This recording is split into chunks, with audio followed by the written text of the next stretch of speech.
So I wanted to go over some of these videos for the search and rescue folks that are on the ground. Maybe didn't have a good understanding of what was going on in the sky during this training. In this first video here, you can see the camera looks pretty stable, but the light seems to be bouncing around. So the way this aircraft is built, the light is attached on top of the UAV, and it can move up and down with the camera.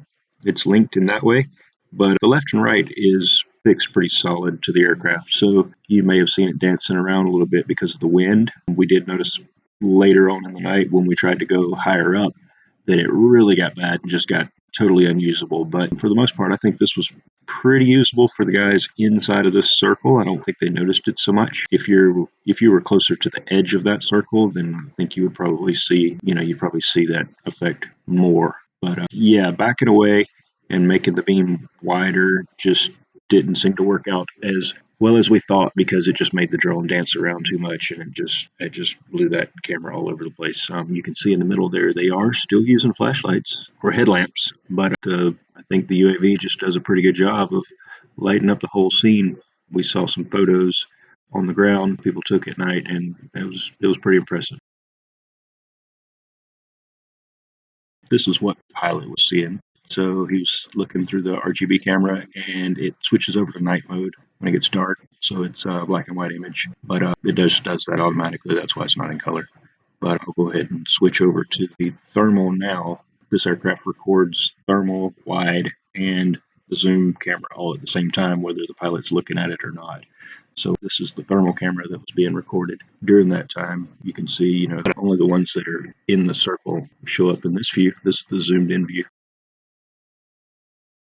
So the goal of the team was to provide, 100% continuous coverage, but the timing just didn't. We got to work on that.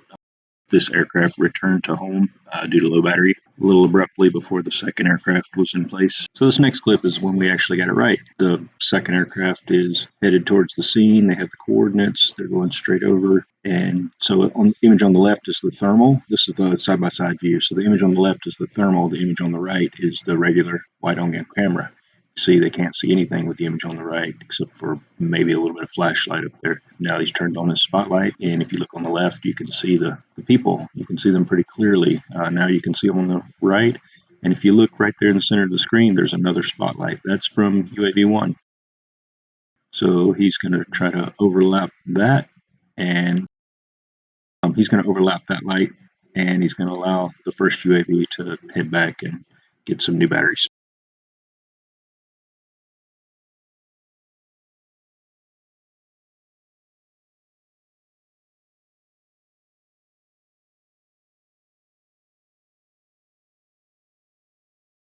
So I'm going to let the rest of this play out. If you have any questions, feel free to ask myself or Frank. If you have any recommendations or any ideas on how we can train together, just let us know.